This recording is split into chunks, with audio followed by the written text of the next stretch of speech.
आज हमारी क्लास का टॉपिक होने वाला है ठाट। ठाट क्या होता है इस पर बात करते हैं।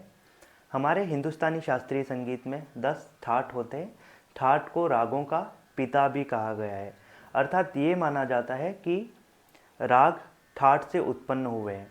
इसमें बहुत सारे मिस कंसेप्शन भी है कि ठाट राग से बने या राग ठाट से बने।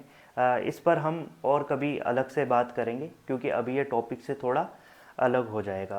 तो जैसा हम अभी जो संगीत पद्धति हम पढ़ते हैं, सीखते हैं, उसके अकॉर्डिंग हिंदुस्तानी संगीत में 10 ठाट है। ठाट को समझने के लिए बहुत एक सिंपल सा एग्जांपल जो मैं अपने स्टूडेंट्स को भी देता हूँ, तो आज मैं आपको बताता हूँ। जैसे हमारे इंग्लिश में 26 अल्फ़ाबेट से ABCDEF इस तरीके से, वैसे ही हमारे हिंदुस्तानी शास्त्रीय संगीत में 10 ठाट है। ठाट को आप अल्फ़ाबेट से कंपेयर कीजिए। ये मेरा अपना एग्जाम्पल है। आप किसी को समझाने के लिए ये यूज़ नहीं करें तो ज़्यादा बेहतर रहेगा, क्योंकि मैं ये आपको सिर्फ समझाने के लिए बता रहा हूँ कि आप कंपेयर करके ईजीली समझ पाएंगे। जैसे अल्फ़ाबेट से हम बहुत सारे वर्ड्स बना सकते हैं, वैसे ही एक राग में एक ठाट में बहुत सारे राग हो सकते हैं। जैसे 10 ठाट है, लेकिन रागों की संख्या अनलिमिटेड है, बहुत सारी हो सकती है। तो सबसे पहले उन ठाटों के नाम जानते हैं। हाँ, तो सबसे पहला ठाट है बिलावल।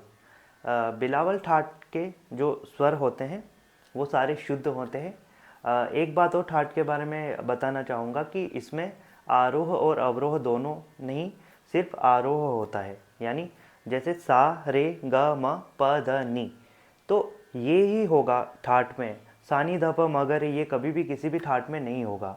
और ठाट को गाया नहीं जाता है, सिर्फ अपनी अंडरस्टैंडिंग के लिए ये है कि अच्छा इस ठाट में ये स्वर होंगे, इस ठाट में ये स्वर होंगे, इस ठाट में ये स्वर होंगे, इस प्रकार से 10 ठाट में ये इस प्रकार के स्वर होंगे, ये बताया जाता है। जैसे बिलावल है तो उसमें सारे शुद्ध स्वर हैं। सीक्वेंस हमेशा ठाट में सा रे ग म प ध नी ही रहेगा।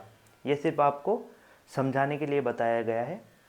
देन हम जब नेक्स्ट ठाट पर मूव करते हैं, कल्याण ठाट। कल्याण ठाट में मध्यम तीव्र होता है। शुद्ध, तीव्र, कोमल, अगर ये सारे स्वर आपको नहीं पता है तो इससे पहले जो वीडियो मैंने स्वरों के बारे में डाला है वो हमारी प्लेलिस्ट में जाके आप देखिए, कलाकृति म्यूजिक एकेडमी पर। देन सीक्वेंस वही रहेगा सेम, सा रे ग म प ध नी, बस कल्याण में म तीव्र हो जाएगा। देन हम आते हैं भैरव पर।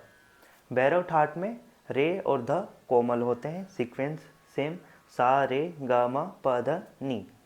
देन काफ़ी ठाट में ग और नी कोमल होते हैं। मैं इसका जो चार्ट है ठाट और उनके स्वर, इस चार्ट को इस वीडियो में ऐड कर दूंगा, तो आपको समझने में बहुत आसानी रहेगी। काफ़ी में ग नी कोमल। देन उसके बाद आसावरी में ग ध और नी कोमल होगा।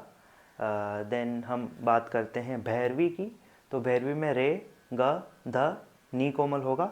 देन हम बात करते हैं मारवा ठाट की, तो मारवा ठाट में रे कोमल और म तीव्र होगा। देन हम बात करते हैं पूर्वी ठाट की, तो पूर्वी ठाट में रे कोमल होगा, म तीव्र होगा और ध कोमल होगा। इसी प्रकार ये जो 10 ठाट हैं, इनका मैं आपको पूरा चार्ट वीडियो में ऐड कर देता हूँ।